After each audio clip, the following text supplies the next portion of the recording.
ధ్యానం చేస్తా నెబుకద్నెజరు యొక్క తత్వాన్ని మనం స్టడీ చేస్తున్నాం. దేవుని యొక్క గొప్పదనాన్ని, దేవుని యొక్క మహిమను చూసిన తర్వాత కూడా తను మహిమపరచబడాలని, దేవుని ఉద్దేశాన్ని తెలిసి కూడా దేవుని ఉద్దేశానికి భిన్నంగా తల నుంచి కాళ్ళ వరకు బంగారపు విగ్రహాన్ని తయారు చేసి దాన్ని తన దేశంలో స్థాపించినట్టు మనం చూస్తూ ఉన్నాం. ఈ క్రమంలో మనం దేని గురించి స్టడీ చేస్తున్నామంటే, వ్యక్తిగతంగా మనల్ని మనం ఘనపరచుకోవడం గురించి, సెల్ఫ్ గ్లోరిఫికేషన్ గురించి మనం స్టడీ చేస్తూ ఉన్నాం. మనుషుల్లో గొప్పవాళ్ళు అనిపించుకోవడం, జనుల ఎదుట గొప్ప పేరు సంపాదించుకోవాలనుకోవడం, మనుషుల్లో ఫేమస్ అవ్వాలన్న ఆలోచన లోకపరమైందని, మనుషుల్ని మెప్పించేవాళ్ళుగా కాక దేవుని ఎదుట నమ్మకమైన పనివారిగా మనం జీవించాలి అన్న ఆలోచనని మనం స్టడీ చేసుకుంటూ వస్తున్నాం కదండి. ఏ రకంగా గర్వము హార్టీ ఐస్ అని లాస్ట్ వీక్ మనం చూస్తూ ఉన్నాం. ఏ రకంగా గర్వము తెలియకుండా మన కళ్ళలోకి ఎక్కేస్తుందో, మన గురించి, మన పిల్లల గురించి, మన చేతిలో ఉన్న మన పొజిషన్స్ గురించి మనం ఏ రకంగా తెలియకుండా గర్వపడతామో మనం లాస్ట్ వీక్ చూస్తా ఉన్నాం. నాన్న కొంచెం ఈకో తగ్గిస్తారా? ఓకే. దేవుడు గర్వాన్ని ఎదిరిస్తాడని, వ్యతిరేకిస్తాడని, గర్విష్ఠుల్ని దేవుడు అణగదొక్కుతారని లూకాసు వార్త 16వ అధ్యాయం 15వ వచనంలో ఒక శ్రేష్టమైన మాటని, సత్యాన్ని మనం గమనిస్తూ ఉన్నాం. ఏంటి అది? మనుషుల్లో హెచ్చించబడినది దేవుని దృష్టికి అసహ్యము. Anything that is exalted among men is an abomination to God అని. మనుషులలో హెచ్చించబడినది దేవుని దృష్టికి అసహ్యము.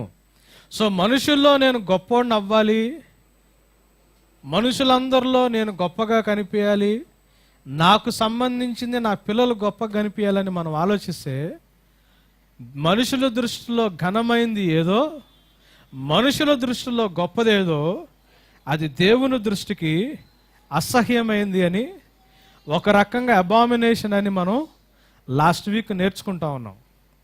అదే సెల్ఫ్ గ్లోరిఫికేషన్ గురించి ఇంకొంచెం, అంటే మనల్ని మనం ఘనపరుచుకునే దాని గురించి కొంచెం ఎక్కువగా స్టడీ చేయడానికి ప్రయత్నం చేద్దాం. ఎందుకంటే లోకమంతా ఈ కాన్సెప్ట్లోనే ఉండిపోతుంది. దీని మొదలు ఆరిజిన్ ఎక్కడుందో ఒకసారి చూడటానికి ప్రయత్నం చేద్దామండి. దేవుడు సృష్టిని అంతటిని సృజించి ఒంటరిగా ఉండటం మంచిది కాదని నరుని చూసి, ఆయనకి సాటి అయిన సహాయాన్ని అవ్వని తయారు చేసి, వాళ్ళిద్దరిని జతపరిచి ఇద్దరిని తీసుకొచ్చి ఎక్కడ పెట్టాడు? ఏదైనా తోటలో పెట్టాడు. అప్పటికి అన్నీ ఏమైపోయినాయి? ఎవ్రీథింగ్ వాజ్ గుడ్ కదా, సమస్తం మంచిగా ఉన్నాయి. ఒక్కళ్ళలోనే ప్రాబ్లం ఉంది కదండి. నేల మీద పాకి పురుగులో కూడా ప్రాబ్లం లేదు, కానీ నరుడిలో ప్రాబ్లం కనిపించింది దేవుడికి. సో వీడు ఒక్కడే ఉండటం మంచిది కాదని సాటి అయిన సహాయాన్ని దేవుడు నరుడికి తీసుకొచ్చి పెట్టి సమస్తాన్ని మంచిగా చేసి, వెన్ ఎవ్రీథింగ్ వాజ్ గుడ్, అంతా బాగా ఉన్నప్పుడు సైతాను అవ్వని మోసం చేశాడు. ఏమని మోసం చేశాడు? ఏమని మోసం చేశాడు? సైతాను అవ్వ దగ్గరికి వచ్చి ఆ మాట్లాడిన మాట ఏంటి? ఇది నిజమా? దేవుడు నీకు నిజంగా ఎక్కడుంటుందండి? తీయండి, ఆదికాండం 3వ అధ్యాయం ఆదికాండం 3వ అధ్యాయం తీయండి. ఇది నిజమా అని సైతాన్ అడిగినప్పుడు అవ్వ జవాబు ఇచ్చినప్పుడు 4వ వచనం చూడండి ఏముందో. అందుకు సర్పము, మీరు చావనే చావరు, ఏలయనగా మీరు వాటిని తిను దినమున మీ కన్నులు తెరవబడుననియు మీరు మంచి చెడ్డలను ఎరిగిన వారై దేవతల వలె ఉందురనియు దేవునికి. ఆ మాటలో ఏం కనిపించింది, ఏం కనిపిస్తుంది ఒకసారి ఆలోచించండి. మీకు మంచి చెడులు తెలుస్తాయి అంటే నువ్వింకా మంచిని చూడలా, మంచి ఇంకా ఏదో ఉంది. నువ్వున్న స్థితి సరిపోయిన స్థితి కాదు, దీనికంటే మంచిది ఇంకా ఏదో ఉంది. దేవుడు నీకు కావలసింది అంతా నీ చేతిలో పెట్టలేదు. నువ్వు ఏదో చేసి లేకపోతే ఫలానా పని చేసి నువ్వు ఇంతకంటే మంచి స్థితిలోకి వెళ్ళగలవు అని మాట్లాడిన మాట అది. అర్థమవుతుందండి? మోసం ఎక్కడుంది? దేవుడు సమృద్ధిగా వాళ్ళకి అన్నీ ఇచ్చి వాళ్ళకి ఏదేది కావాలో వాళ్ళకి సమకూర్చి అంతా మంచిగా ఉందని దేవుడు తలస్తే, వెన్ గాడ్ సా, థాట్ కాదు, దేవుడు అనుకోవడం కాదు, దేవుడు చూశాడు. When God saw that everything was good, అంతా మంచిగుందని దేవుడు చూస్తే నీకు ఇంకా ఏదో కొదువ తక్కువ ఉంది, you are deprived of something అన్న విషయాన్ని, అన్న అబద్ధాన్ని సైతాను అవ్వ దగ్గర మాట్లాడింది. నా దగ్గరకు వస్తే సౌండ్ వస్తుంది, మీరు గమనించండి. ఇప్పటికీ క్రైస్తవులతో సైతాను మాట్లాడుతున్న మాట ఏంటి తెలుసా? దేవుడు నీకు ఇచ్చిన దానికంటే నీకు కావాల్సింది ఇంకొంచెం ఏదో ఉంది. దేవుడు నీకు సమకూర్చిన దానికంటే. అందుకే తిమోతికి పౌలు లెటర్ రాస్తా, 1 తిమోతి గ్రంథం 6వ అధ్యాయం 6వ వచనంలో ఏమన్నాడు తెలుసా? Godliness with contentment is of great gain అన్నాడు. సంతృప్తికరమైన దైవభక్తి గొప్ప లాభసాధకము అని. మీరు ఆలోచించండి, ఇప్పుడు మనకి బయట చెప్తున్న ప్రాస్పరిటీ గాస్పల్స్ కానీ, దేవుడు నీకు ఏదో చేస్తాడనే మాట కానీ, వాటిల్లో తెలియకుండా ఏదో మోసం దాగి ఉంటుంది. ఎందుకు? యేసుప్రభు ఏమన్నాడు చివరి దినాల్లో? అనేకులు నా నామ పేరిట వచ్చి మిమ్మల్ని మోసం చేస్తారు. నీకు ఏది తక్కువ ఉందో, ఏది కావాలో నువ్వు దేవుడికి గుర్తు చేయాలా? ఆలోచించండి. As per the ways of the lord they are perfect అని. దేవుడు చేసిన కార్యాలు సంపూర్ణమైనవి కదా. దేవుడు ఏదైనా చేసినప్పుడు తక్కువగా చేయడం కానీ, పనికి రాకుండా చేయడం కానీ, చేత కాకుండా చేయడం కానీ దేవుడు ఏం చేయడు కదా. ఇన్ఫీరియర్గా దేవుడు ఏది చేయడు కదా. దేవుడు నన్ను సృష్టిస్తే, నాకు ఈ స్వరూపాన్ని ఇస్తే, నన్ను తక్కువగా చేయాలనే దేవుని ఉద్దేశం కదా, కాదు కదా. మనం ఎంత పిచ్చోళ్ళం అంటే, మా ఇంట్లో డబల్ కాట్ ఏమి ఎంత పెద్దగా ఉంది పండుకోవడానికి, మీ కారులో సీట్ ఇంతే ఉంది, కూర్చోడానికి కూడా సరిపోవట్లేదని. అర్థం పర్థం లేని కంపారిజన్స్. దేని షేపు, దేని సైజు ఎలా ఉండాలో దాని పనిని బట్టి, దాని వాడకాన్ని బట్టి తయారు చేసుకుంటాం. ఇంట్లో డబుల్ కాట్ బాగా ఉందని చెప్పి అంత పెద్ద సీటు కారులో పెట్టడానికి ట్రై చేయంగా. ఎందుకు? కారు పండుకొని నిద్రపోవడానికి కాదు, కారు ఒక స్థలం నుంచి ఒక స్థలం వెళ్ళటానికి ఉపయోగించేది, ట్రాన్స్పోర్ట్కి సంబంధించింది. కాబట్టి ముఖ్యంగా ట్రాన్స్పోర్ట్కి సంబంధించిన మోడలే చేసి దాంట్లో అనువైన మోడల్ని మాత్రమే సీటు కింద తయారు చేస్తాం, కానీ మనం విశ్రాంతి తీసుకోవాల్సిన మోడల్ని కారు లోపల ఇమిడ్చడానికి, ఫిట్ చేయడానికి మనం ట్రై చేయం. అవునండి? దేవుడు ఒక్కొక్కళ్ళకి ఒక్కొక్క రకమైన ఆకారాన్ని, ఒక్కొక్కళ్ళకి ఒక్కొక్క రకమైన లక్షణాన్ని, ఒక్కొక్క గుణాన్ని దేవుడు ఒక్కొక్కళ్ళు ఒక్కొక్క రకంగా తయారు చేశాడు. నీకేదో తక్కువ ఉంది, ఆ పక్కనోళ్ళు రంగు చూడు, నీ రంగు చూడు, వాడి జుట్టు చూడు, నీ జుట్టు చూడు, వీళ్ళ హైట్ చూడు, వాడి హైట్ చూడు, వాడికి ఎన్ని ప్యాకులు ఉన్నాయి, నీకెన్ని ప్యాకులు ఉన్నాయి. నీకు ఏదో తక్కువ ఉందని, ఏదో కొదువు ఉందని, నువ్వెక్కడో తక్కువైన వాడు అని, నీకేదో తగ్గించబడి ఇవ్వబడిందని, ఏదో సంపాదించుకోవాలనే ఆశ. అందుకే యేసు ప్రభు దగ్గరికి వచ్చి, యేసు ప్రభు ఉపవాసం ఉన్నాడు. ఆయన డెలిబరేట్గా ఫాస్టింగ్ చేస్తున్నాడు. తినలేక కాదు, తినకూడదని తినకుండా ఫాస్టింగ్ చేస్తున్నాడు. సైతాన్ వచ్చి ఏమన్నాడు తెలుసా? రాళ్ళని రొట్టెలుగా. దాంట్లో తప్పే ఉందండి. మీరు ఆలోచించారు ఎప్పుడన్నా? రాయిని రొట్టెగా మార్చుకోవడంలో పాపం ఏంటి?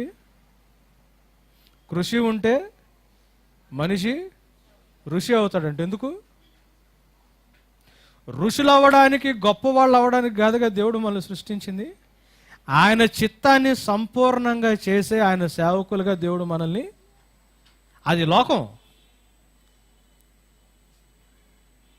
కృషి ఉంటే ఋషి అవుతావు, రాళ్ళని రొట్టెలుగా చేయగలుగుతావు. దీంట్లో ఏముంది?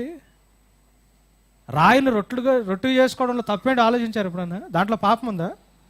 పోనీ తప్పుడు మందు బాటలు చేస్తే, లేకపోతే పేకల కింద మారిస్తే కదండి, కనీసం సినిమా లాగా చేసుకుంటే, టీవీ లాగా చేస్తే సరే, మన భాషలో ఇది పాపం, ఇది తప్పు, అటు చేయకూడదని. రాయిని రొట్టెగా చేసుకుంటే ప్రాబ్లం ఏంటి? రొట్టె ఏంటి? తినేది కదా. మా అనుదిన ఆహారం మాకు దయచేయమని ప్రార్థన నేర్పించింది ఎవరు? యేసు ప్రభుయే కదా. మరి రొట్టె కింద మార్చడంలో ప్రాబ్లం ఏంటి? దేన్ని ఏమి చేస్తున్నావు అనేది ప్రాబ్లం కాదు, దేవుని చిత్తానుసారంగా నువ్వు జీవిస్తున్నావా లేదా అనేది పాయింట్. యేసు ఏమన్నాడు తెలుసా? రాయిని రొట్టెని చేసుకోవడం కాదు కాన్సెప్ట్. మనిషి రొట్టె వల్ల కాదు బ్రతికేది, దేవుని నోటి వెంట వచ్చే మాటను బట్టి బ్రతుకుతారన్నారు. ముట్టి బీకాం చదివితే రాయిని బండు కింద మార్చొచ్చు, ఇంజనీరింగ్ చేస్తే రాయిని ఫ్రూట్ బ్రెడ్ కింద మార్చొచ్చు, ఐఏఎస్ అయితే రాయిని బర్గర్ కింద, పిజ్జా కింద మార్చొచ్చని రాళ్ళని విలువైన వాటిగా మార్చడానికి సైతానుగాడు ఈ కాలంలో మనుషుల్ని టెంప్ట్ చేస్తున్నాడు. ఇది టెంప్టేషన్, మనం గమనించలా. రాయిని రొట్టెగా మార్చొచ్చు, నీ కొడుకుని రాయిని రొట్టెగా మార్చే గొప్ప వ్యక్తిగా నేను చేస్తాను. రొట్టె కింద మారిస్తే వాడి జీవితంలో దేనికి ఎవడిని చేయించాల్సిన పని లేదు అని చెప్పి రాళ్ళని రొట్టెలుగా మార్చే ఆయుధాలుగా, లేకపోతే సాధనాలుగా మనల్ని పిల్లల్ని మారుస్తామని సైతానుగాడు మనతో బార్గెయిన్ చేస్తుంటే, వ్యాపారం చేస్తుంటే, బాలుడు నడవవలసిన త్రోవవాడికి నేర్పించే ఏజ్ని సైతానుగాడికి అమ్మేసి, పిల్లలు వాక్యంలో ఎదగాల్సిన టైంని, వాక్యం ద్వారా పిల్లలు ఇన్ఫ్లుయెన్స్ అవ్వాల్సిన టైంని సైతానుగాడి చేతుల్లో పెట్టేసి, దేవుడి కోసం పనిచేయాల్సిన టైంలో వీళ్ళు రాత్రింబగళ్ళు కష్టపడి నైట్ డ్యూటీలు చేసి రాళ్ళని రొట్టెలుగా మారుస్తా కూర్చునే వ్యక్తులుగా అయిపోయి, హల్లెలూయా ప్రైజ్ ది లార్డ్, దేవుడు రాయిని రొట్టెగా చేసే కృపను నాకు ఇచ్చాడని చెప్పి దేవుడిని స్తుతిస్తున్నారే కానీ దేవుని చిత్తాన్ని మనం మిస్ అవుతున్నాం అన్న సత్యాన్ని మనం ఆలోచించట్లేదు. ఎందుకు తెలుసా? రాయిని రొట్టెగా చేస్తే గొప్పోడిని, నేను తినేదానికంటే ఎక్కువ రొట్టెలు చేస్తే ఐశ్వర్యవంతుణ్ణి, దాన్ని అమ్మితే డబ్బులు వస్తాయి, లోకంలో నేను గొప్పవాడిని అవుతాను. దేవుడిచ్చిన తలాంతు రాళ్ళను రొట్టెల కింద మార్చడం అనుకుని భ్రమలో జీవిస్తున్నాం మనం. ఆలోచించండి. ఇది ఫస్ట్ శోధన యేసు ప్రభుకి వచ్చిన దాంట్లో ఏంటి? దాంట్లో శోధన ఏంటి ఎప్పుడన్నా ఆలోచించారా? రాయి రొట్టెకు మారితే శోధన ఏంది దాంట్లో? సరే, సైతానికి నమస్కారం పెట్టమంటే దాంట్లో శోధన ఉందనుకోవచ్చు. కొండెక్కి దూకమంటే శోధన ఉందనుకోవచ్చు. నీ టాలెంట్ని బయటపెట్టు, రాయిని రొట్టెగా చేసుకో. 2 రొట్టెలు అయితే నీకు రోజుకు వచ్చుద్ది, 30 రొట్టెలు అయితే నెలకు వస్తాయి, 150 రొట్టెలు అయితే బిజినెస్ వచ్చుద్ది, 500 రొట్టెలు అయితే నువ్వు మిలియనీర్ అవుతావు. రొట్టెని రాయిగా, దేవుని కృప లేకపోతే మనం ఏమీ చేయలేము. రొట్టెని రాయిగా చేసే కృప దేవుడే ఇస్తున్నాడు. మిలియనీర్ అయ్యే కృప దేవుడే ఇస్తున్నాడు. దేవుని చిత్తం మాత్రం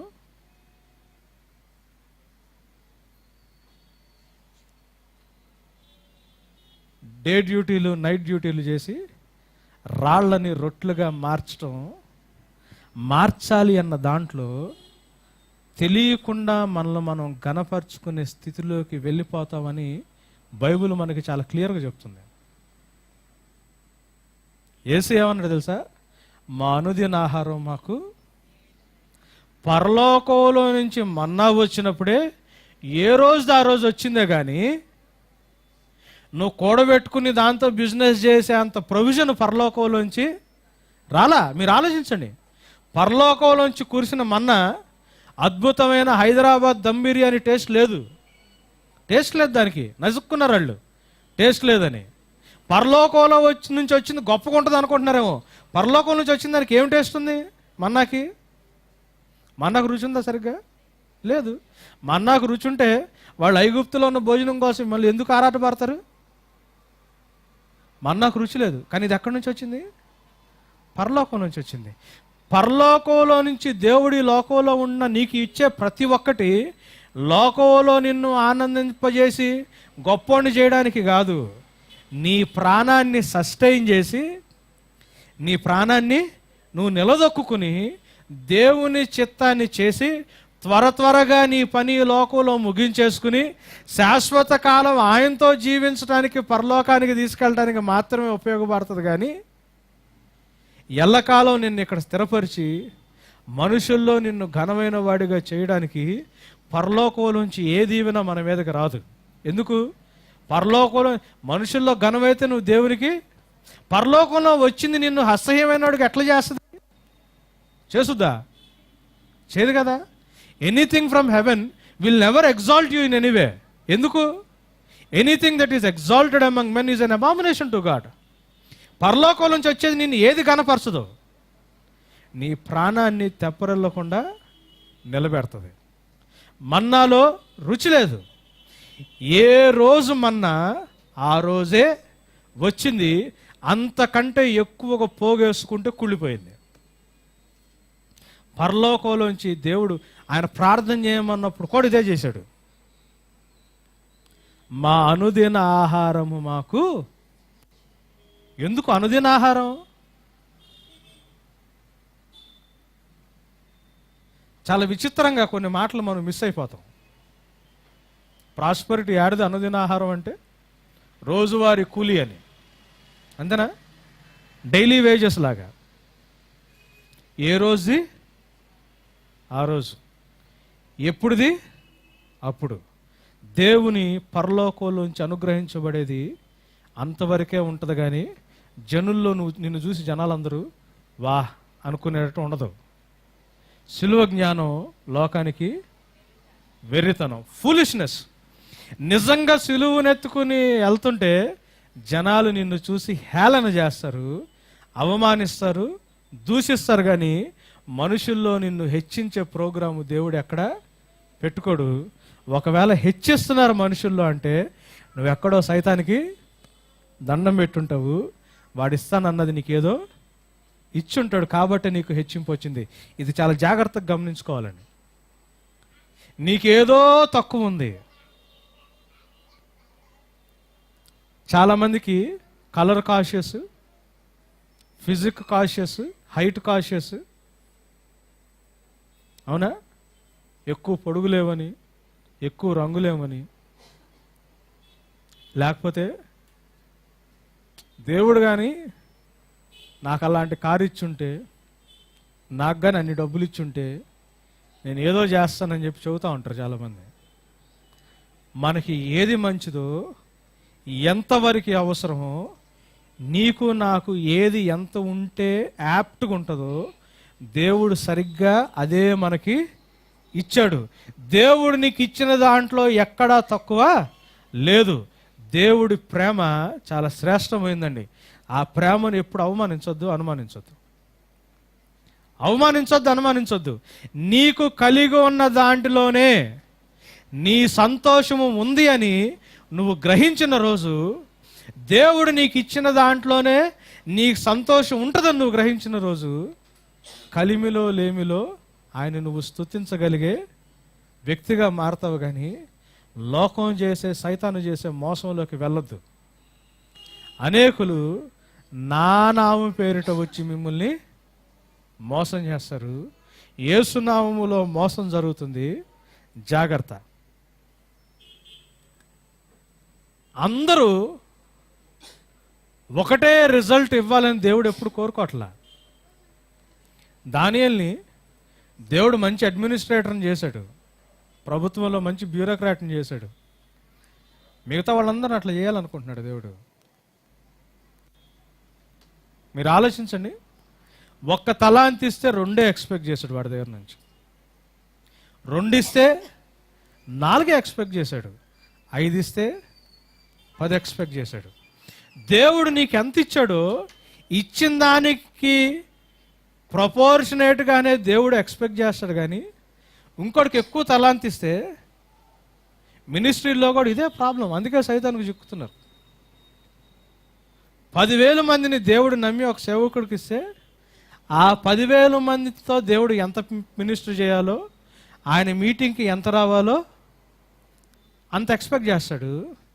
100 మంది నాలాంటోడిని నమ్మి దేవుడు 100 మందిని ఇస్తే, 100 మందికి సంబంధించింది అని దేవుడు నా దగ్గర 2 తలాంతులుంటే 4, 5 తలాంతులుంటే 10, 1 తలాంతుంటే 2. 5 తలాంతులు ఇచ్చినోడు 10 తలాంతులు చేస్తున్నాడు కదా అని 1 తలాంతున్నాడు 10 తలాంతుల కోసం కష్టపడితే ప్రాబ్లం మాత్రమే కాదు, అది పాపం కూడా. ఎందుకు? రోమీలకు రాసిన పత్రిక 12వ అధ్యాయం 3వ వచనంలో ఏముంది? రోమీలకు రాసిన పత్రిక 12వ అధ్యాయం 3వ వచనంలో ఏముంది? మినిస్ట్రీలను ఇమిటేట్ చేసి, గొప్ప గొప్ప సంఘాలని, మెగా చర్చలను ఇమిటేట్ చేసి, దేవుడు నమ్మకంగా మన చేతిలో పెట్టిన దాన్ని మనం మర్చిపోతున్నాం. ఏదో తక్కువ ఉంది నీ దగ్గర, దేవుడు నీకేదో ఇయ్యలేదు. వాడికి మినిస్ట్రీకి దేవుడు సౌండ్ సిస్టమ్ ఇచ్చాడు, కారు ఇచ్చాడు, పెద్ద ప్లేన్ ఇచ్చాడు. నీకు సైకిలే ఉంది. నీకు కూడా కారు ఉంటే వాళ్ళలాగా నువ్వు 10,000 మందిని అవసరం లేదు.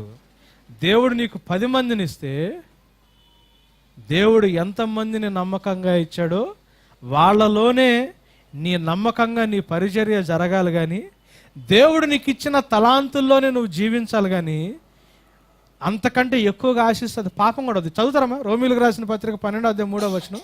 తన్ను తాను ఎంచుకొన తగిన దానికంటే ఎక్కువగా ఎంచుకొనక. ఇది సలహానా ఆజ్ఞన? సలహానా ఆజ్ఞన? ఆజ్ఞ.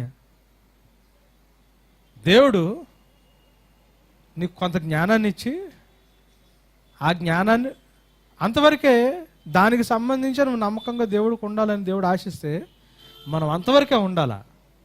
పులిని చూసి నక్క వాత పెట్టుకున్నట్టు క్రైస్తవులు కూడా దేవుడిచ్చిన ఆ విశ్వాస పరిమాణానికంటే, దేవుడిచ్చిన స్థితి కంటే వాళ్ళు ఎక్కువగా ఊహించుకుని పాపం చేస్తున్నారు. సైతాను మనతో పాపం చేస్తుంది. ఏముందమ్మా చదవండి. దేవుడు ఒక్కొక్కనికి విభజించి ఇచ్చిన విశ్వాస పరిమాణ ప్రకారము తాను స్వస్థ బుద్ధి గలవాడగుటకై తగిన రీతిగా తాను ఎంచుకొనవలెనని. ఎందుకు ఎంచుకోవాలి? స్వస్థ బుద్ధి కలవాడు అవడానికి. మళ్ళీ ఇంకొకసారి మొదటి నుంచి చదువుతారా? తన్ను తాను ఎంచుకొన తగిన దానికంటే ఎక్కువగా, తన్ను తాను ఎంచుకొనదగిన దానికంటే ఎక్కువగా ఎంచుకోవద్దు.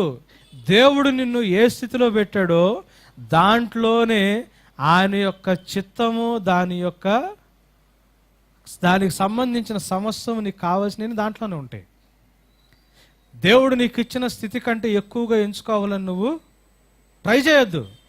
దేవుడు నీకు సైకిల్ ఇస్తే సైకిల్లోనే తృప్తి పట్టడానికి ట్రై చేయి. ఆ సైకిల్ వాడే దేవుని చిత్తాన్ని చేయడానికి దేవుడు నీకు సహాయం చేస్తాడు. పరలోకంలో మాత్రం బంగారపు రోడ్లు వేసిన, ముత్యాలు మేలిమి రాళ్లతో పునాదులు వేసిన గృహాన్ని మాత్రం నీకు ఇక్కడ గొప్ప చేయడానికి దేవుడు ట్రై చేయట్లా. ఇక్కడ నమ్మకంగా ఉండమని దేవుడు నిన్ను అడుగుతున్నాడు. ఇచ్చిన దాంట్లో నమ్మకంగా ఉండమని. ఎందుకు పడతాం అప్పుల్లో? ఎందుకు పడతాం అప్పుల్లో? ఎందుకు వస్తాయి అప్పులు మనకి? కొన్ని జెన్యూన్ రీజన్స్ ఉండొచ్చామో కానీ లేని దాన్ని దేవుడిచ్చిన స్థితి కంటే ఎవరినో చూసి ఇంకొంచెం మంచి స్థితిలోకి వెళ్ళటానికి ప్రయత్నం చేసే కదా.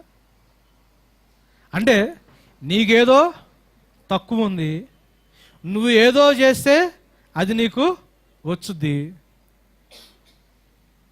అని తినకూడని పండును మనం కోసి ఏం చేస్తాము? తినేస్తాం.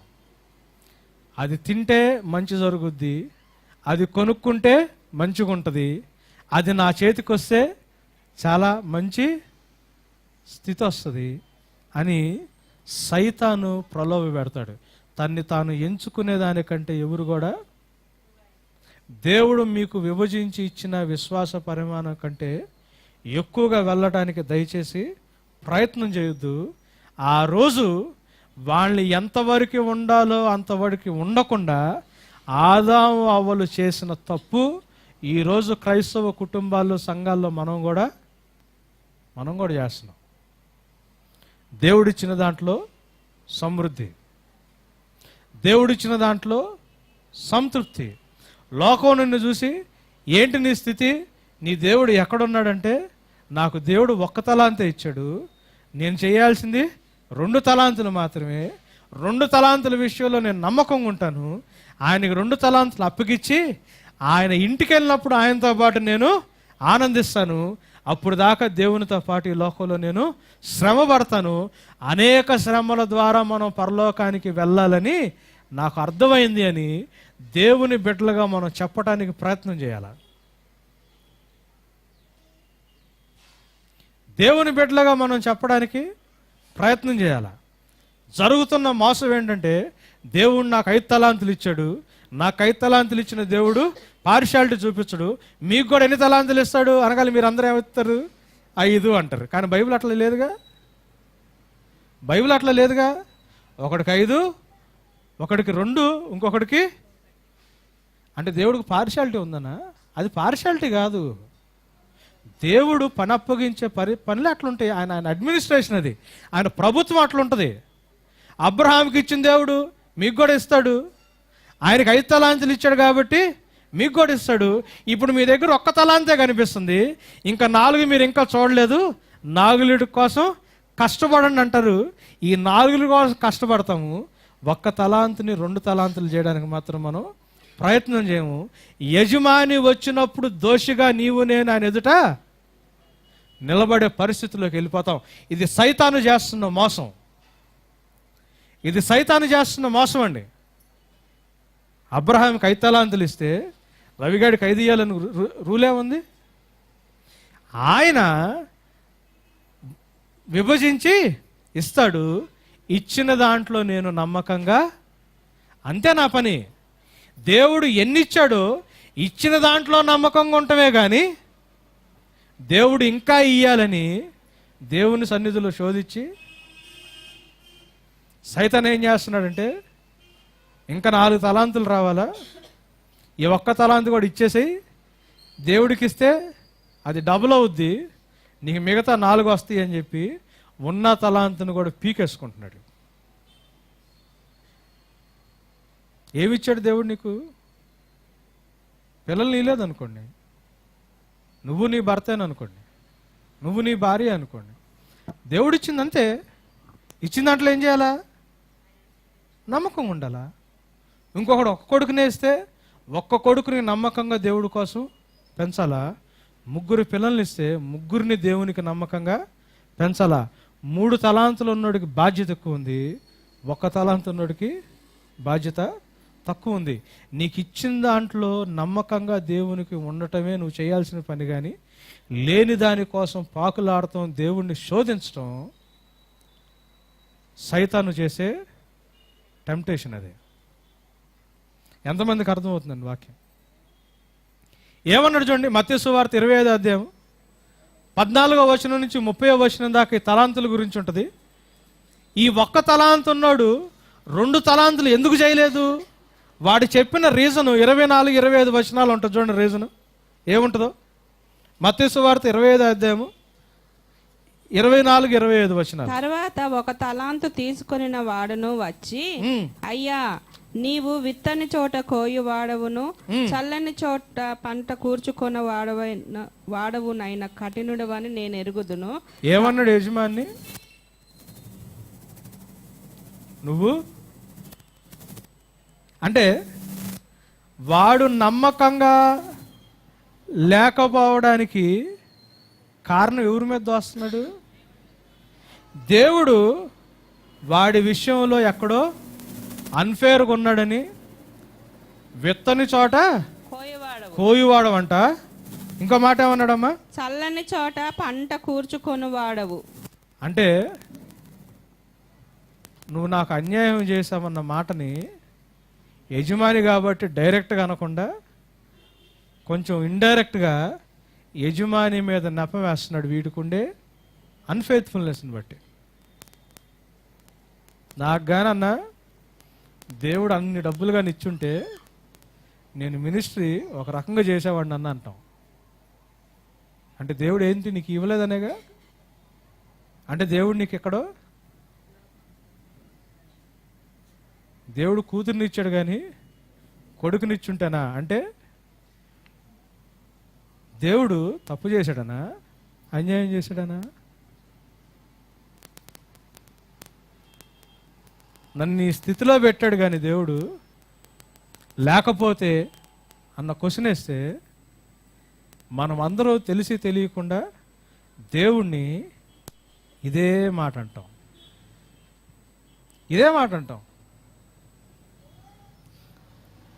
మీరు ఆలోచించండి.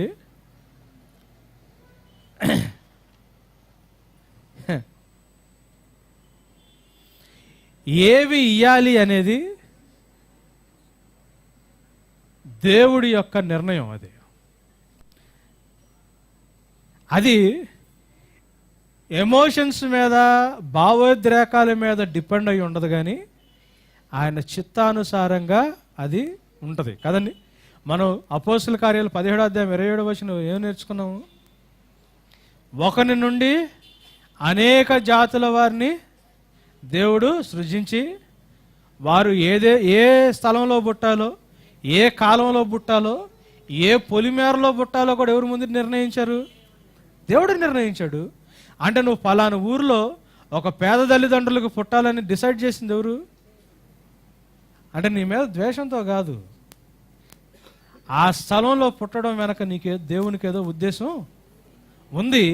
ఆ చిత్తం విషయంలో నువ్వు నమ్మకం ఉంటావని దేవుడు ఆలోచించాడు. కానీ దేవుడు ధనికుడైన తండ్రి ఇంట్లో పుట్టనీయకుండా పేదవాడైన ఇంట్లో పుట్టిస్తే దేవుడు నీకేదో అన్యాయం చేశాడనో, వాడికేదో దేవుడు న్యాయం చేసి వాడిని ఏదో గొప్పవాడుగా చేశాడన్నది కాదు. దేవుడు చేసే కార్యాలని అర్థం చేసుకోవడానికి మనకి మైండ్ సరిగ్గా రావాలి. అందుకే దేవుడు చూడండి, యెషయా గ్రంథంలో 55వ అధ్యాయంలోకి వెళ్ళండి.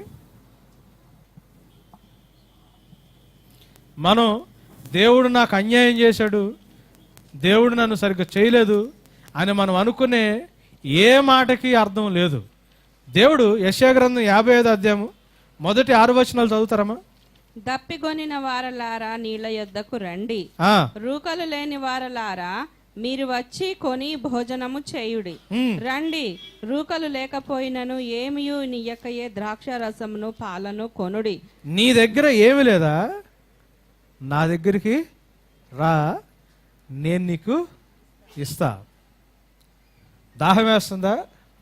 నా దగ్గరికి రా. దేవుడు ఎవరి విషయంలో అన్యాయం చేయడు. దేవుడు ఏమంటున్నాడంటే, నీ దగ్గరికి లేదా, నా దగ్గరికి రా, నేను నీకు ఇస్తాను. చదవండి ఏమంటున్నాడు. ఆహారము కాని దాని కొరకు మీరేలా రూకలిచ్చెదరు? సంతుష్టి కలుగ చేయని దాని కొరకు మీ కష్టార్జితం ఎందుకు వ్యయపరచెదరు? అంటే ఎవరితో మాట్లాడుతున్నాడు దేవుడు? ఆహారం దాన్ని కాని దానికోసం తమ దగ్గర ఉన్న డబ్బులు ఖర్చు పెడుతున్న వాళ్ళతో మాట్లాడుతున్నాడు దేవుడు ఈ మాట. మీకు నిజంగా దాహం వేస్తుందా? నిజంగా ఆకలేస్తుందా? నా దగ్గరికి రమ్మంటున్నాడు దేవుడు. లోకం నీకు ఆహారం, నీకు దాహం తీర్చదు, నీకు అన్నం పెట్టదు, నువ్వు నా దగ్గరికి రా అంటున్నాడు దేవుడు. దేవుడు అన్నం పెట్టలేడండి? అన్నం పెట్టలేడా? 2006 సంవత్సరంలో 1300తో వచ్చాను నేను ఇక్కడికి. ఈ రోజు వరకు నాకు అవసరము తినటానికి లేదు అని దేవుడిని నేను అడిగిన రోజు లేదు. ఆయన నమ్మదగిన ఎడారిలో సైతం మనకి నీళ్ళని ఇవ్వగలిగే దేవుడు ఆయన. మనం అట్లాంటి క్రియలు ఇప్పుడు ఎందుకు చూడలేకపోతున్నాము? దేవుని సన్నిధిని వెంబడించడానికి మనకు చేతగాట్లా. ఆహారం కాని దానికోసం మన దగ్గర ఉన్నవన్నీ వెచ్చిస్తున్నాం మనం. ఏమన్నాడు చూడమ్మా, ఆహారం కాని దాని కొరకు మీరేలా రూకలిచ్చెదరు? సంతుష్టి కలుగ చేయని దాని కొరకు మీ కష్టార్జితమును ఎందుకు వ్యయపరచెదరు? సంతోషం వీలైన దానికోసం ఎందుకు మీరు మీ కష్టార్జితం మొత్తం ఎందుకు దానికోసం పెడుతున్నారంటనా? నా మాట జాగ్రత్తగా ఆలకించి మంచి పదార్థము భుజించుడి. మీ ప్రాణము సారమైన దాని యందు ఫలింపనీయుడి, సుఖింపనీయుడి. చెవియొగ్గి నా ఏమంటాడు చూడండి, సారమైన దాని యందు సుఖింప. ఏంటి సారమైంది? సారమైందేంటి? పిల్లల్ని వాక్యంలో స్థిరపరిచి దీని యొక్క టేస్ట్ని అనుభవించే అనుభవాన్ని కలుగు చేస్తున్నాం మనం. లేకపోతే ఏదో చేస్తే సంతోషం వస్తుంది, ఏదో చేస్తే లోకంలో వాళ్ళు స్థిరపడతారని మన దగ్గర ఉన్నదాన్ని దేనికోసమో మనం వెళ్ళి ఖర్చు పెడుతున్నామా? ఆలోచించండి. ఏమంటాడమ్మా దేవుడు? కంటిన్యూ చేయండి. చెవియొగ్గి నా యొద్దకు రండి, మీరు ఎందుకని ఉంటాడు ఆ మాట? చెవియొగ్గి నా వద్దకు రండి అంటే వింటలేదు కాబట్టి, అంతేనా? మనం ప్రతిదానికి రీజన్ వేసుకోవాలి. ఎందుకని ఉంటాడు? చెవి వినండ్రా బాబు అని ఎప్పుడు అంటాము? బాగా వింటున్న వాళ్ళతో అంటామా? వినకుండా ఉన్నవన్నీ ఎక్కడెక్కడో ఖర్చు పెట్టుకుని మన కష్టార్జితాన్ని ఎక్కడెక్కడో పోగొట్టుకుని ఎక్కడో సంతోషం వచ్చుద్దని, ఏదో మన జీవితాన్ని స్థిరపరచుద్దని లోకంలో దేని వెంట మనం పరిగెత్తుకుంటా వెళ్ళిపోతున్నాం. చూడండి, మీరు వినిన ఎడల మీరు బ్రతుకుదురు, నేను మీతో నిత్య నిబంధన చేసేదను, దావీదునకు చూపిన శాశ్వత కృపను మీకు చూపుదును. ఇదిగో జనములకు సాక్షిగా అతని నియమించి తిని, జనములకు రాజుగాను అధిపతిగాను అతని నియమించి తిని. నీ వెరుగని జనములను నీవు పిలిచెదవు, నిన్నెరుగని జనులు యెహోవా నిన్ను మహిమపరచగా చూచి, నీ దేవుడైన యెహోవాను బట్టి, ఇశ్రాయేలు పరిశుద్ధ దేవుని బట్టి నీ యొద్దకు పరిగెత్తి వచ్చేదరు. చూడండి, దేవుడిచ్చే ఆ ఘనత దేంట్లో ఉంది? నీ దేవుడైన యెహోవాను పట్టి నీ దగ్గర ఉంటుంది. అంతేనా? It is in the name of Jesus that people will recognise you. అంతేగాని లోకంలో మనం ఇంగ్లీష్ బైబిల్లో చూస్తే ఏ పెక్యూలియర్ జనరేషన్ అని ఉంటుంది, ఏర్పాటు చేయబడిన సమూహం అని. 1 పేతురు గ్రంథం 2వ అధ్యాయం 9వ వచనంలో ఇంగ్లీష్లో, తెలుగులో చీకట్లోంచి ఆశ్చర్యకరమైన వెలుగులోకి మిమ్మల్ని పిలిచిన వాని యొక్క గుణాతిశయాల్ని ప్రకటించడానికి ఏర్పాటు చేయబడిన ఏ పెక్యూలియర్ అనే మాట ఉంటుంది ఇంగ్లీష్లో. పెక్యూలియర్ అంటే విచిత్రమైందని, అంటే లోకానుసారమైంది కాదు, లోకానికి విచిత్రంగా ఉండేటట్టు దేవుడు నిన్ను ఆయనలో స్థిరపరుస్తాడు. 7వ వచనంలో ఏమంటున్నాడు చూడండి. భక్తిహీనులు తమ మార్గంను విడవవలెను, దుష్టులు తమ తలంపులను మానవలెను. వారు యెహోవా వైపు తిరిగిన ఎడల ఆయన వారి యందు జాలిపడును. చూడండి, ఈ భక్తిహీనుడు అనేవాడు, దుష్టుడు అనేవాడు ఎవడు? దేవుని మార్గంలో కాకుండా తన మార్గంలో వెళ్ళి జనులందరూ వాడి వైపు చూడాలి అని ప్రయత్నించేవాడు. వాడు భక్తిహీనుడు, వాడు దుష్టుడు. దేవునితో ఉంటే ఆయన బలమైన హస్తము కింద నిన్ను నువ్వు దీన మనస్సుకై నువ్వు తగ్గించుకుంటే తగు సమయములో దేవుడు నిన్ను హెచ్చిస్తాడు. అప్పుడు దాకా నువ్వేం చేయాలా? తగ్గించుకొని ఆయన బలమైన హస్తము కింద నువ్వు అణిగి ఉండాలా. అప్పుడు దాకా జనాలు నిన్ను ఎగతాళి చేయొచ్చు. కానీ దేవుడు నిన్ను హెచ్చించే రోజు ఒకటి వస్తుంది. హెచ్చించే టైంలో దేవుడు నిన్ను హెచ్చిస్తాడు. అలాంటి మార్గం కాకుండా జనాలందరూ నిన్ను చూసి నిన్ను గొప్పోడుగా ఫీల్ అవడానికో నిన్ను స్తుతించడానికో దేవుడు వేసిన మార్గం కాకుండా, దేవుడు చూపించిన మార్గం కాకుండా వేరొక మార్గంలో వెళ్తే దేవుడు ఏమంటున్నాడు తెలుసా? నిన్ను భక్తిహీనుడు అంటున్నాడు. ఏమంటున్నాడు దేవుడు? ఏమంటున్నాడు దేవుడు? భక్తిహీనులు తమ మార్గమును విడవవలెను, దుష్టులు తమ తలంపులను మానవలెను. భక్తిహీనులంట తమ మార్గాల్ని విడవాలంట.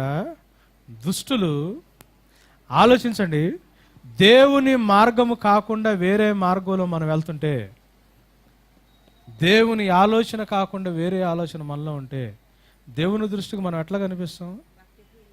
భక్తిహీనులు, దుష్టులు. దేవుడు నీ చేతికి ఇచ్చిన దానికి నమ్మకం ఉంటే చాలు. ఎంతకాలం ఉండాలో అంతకాలం దేవుని ఎదుట నువ్వు దీన మనస్సుకై అణిగుండు. ఇచ్చిన ఒక్క దాంట్లోనో, 2 దాంట్లోనో, 3 దాంట్లోనో, 5 దాంట్లోనో దేవుడిచ్చిన దాంట్లో నువ్వు నమ్మకంగా దేవునికి జీవించు. తగిన సమయం అందు దేవుడు నిన్ను హెచ్చిస్తాడు. ఇది కాకుండా వేరే ఆలోచన వచ్చినా, వేరే మార్గంలోకి వెళ్ళినా మనం భక్తిహీనులమి, దేవుని దృష్టిలో దుష్టులం అయిపోతామన్న సత్యాన్ని మనం గమనించుకోవాలి. దౌర్భాగ్యం ఏంటంటే పాస్టర్లు కూడా, సేవకులు కూడా మనుషుల మధ్యలో గొప్పవాళ్ళుగా పేరు తెచ్చుకోవాలని ఎవడు పద్ధతి ఆడిది.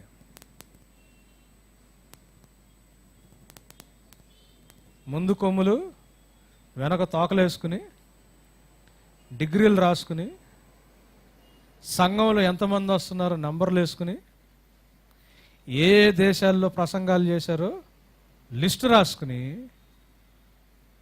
దేవుడు కదని హెచ్చించాల్సింది. నా డిగ్రీలు నన్ను హెచ్చిస్తాయా? మనం ఏ రిటైర్డ్ అయితే దేవుడికి ఎందుకు? ఏ ఉద్యోగం చేస్తే దేవునికి ఎందుకు? దేవునికి ఎంత నమ్మకంగా ఉన్నాం అనేది కదా కాన్సెప్ట్. అదే కదా దేవునితో నీ స్థితిని పోల్చుకునేది ఏంటి? నీ ఆఫీసర్ జాబా, నీ మనకున్న డెసిగ్నేషన్సా, లేకపోతే దేవుడు నీకు ఇచ్చిన తలాంతుల విషయంలో నీకుండే నమ్మకత్వమా? ఏం చేస్తున్నాం తెలుసంటే తెలియకుండా మనల్ని మనం హెచ్చించుకోవడానికి. అందుకే దేవుడు ఏమంటున్నాడు తెలుసా? నా మార్గాలు నీ మార్గాలు వంటివి కావు. అవి నీకు అర్థం కాకపోవచ్చు. నీకేదో కొదవ ఉన్నట్టు, తక్కువ ఉన్నట్లు నీకు కనిపిస్తుందేమో. నీకేదో ప్రాబ్లం ఉన్నట్టు నీకు కనిపిస్తుందేమో. మౌనంలో కూడా ఆయన ఆశ్చర్యకరుడు. గమనించండి ఆ విషయం. జనాలందరిని క్వశ్చన్ చేస్తున్నారను, దేవుడు ఎందుకు నీ విషయంలో సైలెంట్గా ఉన్నాడని. సైలెన్స్లో దేవుడు అద్భుతం చేస్తున్నాడు. అది మనకు తెలియట్లా. దేవుని టైం వచ్చేంత వరకు ఆయన బలమైన హస్తం కింద నిన్ను నువ్వు అప్పగించుకో చాలు. Like people question you, question చేయొచ్చు. నీ దగ్గర కూడా ఆన్సర్ లేకపోవచ్చు. దేవుడు ఏం చేస్తున్నాడు, ఎందుకు సైలెంట్గా ఉన్నాడని. కానీ మౌనములో కూడా దేవుడు ఆశ్చర్యకరుడు. దేవుడు మనల్ని గణపరచడానికి, ఎట్లా ఆయనతో పాటు గణపరచడానికి మనల్ని దేవుడు తన మహిమ కొరకు మనల్ని ఏం చేస్తున్నాడు, ఆయన వాడుకుంటున్నాడు. ఈ సత్యాన్ని మనం గమనించాలి. అందుకే ఏమంటాడు తెలుసా? నా తలంపులు నీ తలంపులు వంటివి కావు, నా క్రియలు నీ క్రియలు వంటివి కాదు, అవి ఉన్నతమైనవి అంటున్నాడు దేవుడు. అవి ఎంత ఉన్నతమైనయో నీకు తెలియకపోవచ్చు, కానీ అవి ఈరోజు ఈ సత్యాన్ని మీరు అర్థం చేసుకుంటే ధన్యులైపోతారు. దేవుడు మీ జీవితంలో మౌనంగా ఉన్నాడేమో, జవాబు లేని నీ సమస్యల్లో దేవుడు మౌనంగా ఉన్నాడేమో, ఆయన పద్ధతి నీకు అర్థం కావట్లేదు, ఆయన ఆలోచన నీకు అర్థం కావట్లేదు. నిజంగానే ఆయన మౌనంగా ఉన్నాడు, కానీ మౌనంలో కూడా ఆయన ఆశ్చర్యకరుడు. ఆయన మౌనంగా ఉంటే నువ్వు నమ్మకంగా ఉండు, అంతే మనం చేయాల్సింది. ఆయన మౌనంగా ఉంటే నువ్వు నమ్మకంగా ఉండు. జనాలు ఎగతాళి చేస్తున్నా కానీ నమ్మకంగా ఉండు. జనాలు బాధ పెడుతుంటే ఏడుస్తున్నావా? దుఃఖపడితే నువ్వు ధన్యుడివి, నమ్మకంగా ఉండు. నీ దగ్గర ఏదో లేదని, నీకు ఇంకా ఏది చేతికి రాలేదని, జరగాల్సిన టైంకి ఇంకా జరగలేదని, దేవుడు చేయాల్సిన టైంకి చేయకుండా ఎందుకో ఆలస్యం చేస్తున్నాడని, ఆయన మౌనంగా ఉన్నాడని ఆలోచిస్తున్నామేమో. God knows what he's doing. ఆయనకు తెలుసు ఏం చేస్తున్నాడు. తల్లి గర్భంలో నువ్వు రూపొందించకముందే నీ గురించి తెలిసిన దేవుడు. నువ్వు పాపంలో పడక ముందే, పాపంలో నీ తల్లి నిన్ను గర్భం ధరించక ముందే, పాపంలో నుంచి నిన్ను విమోచించాలి, నన్ను విమోచించాలని సిలువ మీద ప్రాణం పెట్టిన దేవుడు ఆయన నిన్ను నన్ను అంత తేలిగ్గా వదిలేసే దేవుడు కాదు. ఏ స్థితిలో నువ్వు ఉన్న దేవుణ్ణి అనుమానించకుండా, గొనక్కుండా, నమ్మకంగా దీన మనస్కులే దేవుని సన్నిధిలో తగ్గించుకుని జీవించటానికి ప్రయత్నం చేయండి. ఆయన ఆశ్చర్యంలో కూడా, మౌనంలో కూడా ఆయన ఆశ్చర్యకరుడు. దేవుడేమంటున్నాడు తెలుసా? నీకు పేరు తెచ్చుకోవడానికో, జనాలు నిన్ను చూడటానికో, లేకపోతే జనాలు నిన్ను తప్పుడోడుగా అనుకుంటున్నారు, నీకు పేరు లేదు, మంచి పేరు తెచ్చుకోవడానికో, don't try to do anything for yourself. నీ కోసం నువ్వు ఏది చేసుకోవడానికి ట్రై చేయబాక. నేను చేసేదాకా నువ్వు తగ్గించుకుని నా సన్నిధిలో నువ్వు నమ్మకంగా జీవించు. సంఘంలో అందరికీ దేవుడు 5 తలాంతులు ఇచ్చిండొచ్చు, నీకొక్కదానికే దేవుడు ఒక్కటి ఇచ్చిండొచ్చు. కానీ ఆ ఇచ్చిన ఒక్క దాంట్లో నువ్వు నమ్మకంగా ఉంటే, 5 తీసుకున్న వాళ్ళు 10 వాటికి లెక్క చెప్పాలా? నువ్వు 2టికి లెక్క చెప్పాలా? దేవుడు నీ పని సులువు చేసాడని దేవుడిని స్తుతించి, ఒక్కొక్కసారి 98లో నాకు మ్యారేజ్ అయింది, 16 సంవత్సరాలు. చాలామంది క్వశ్చన్ చేస్తారు, ఏంటి బ్రదర్ దేవుడు సేవ చేస్తున్న మీ జీవితంలో అన్యాయం చేశాడు, నేను ఎందుకు చేస్తాడైనా? నా విషయం ఏంటంటే, నాలాంటి ఒకడు బైబిల్ పట్టుకుని నుంచుని వాక్యం చేయడమే చాలా ఎక్కువ. నా గతం అట్లాంటిది. నాలాంటోడు బైబిల్ పట్టుకుని దేవుడి నామాన్ని ఎత్తి మాట్లాడటమే చాలా ఎక్కువ.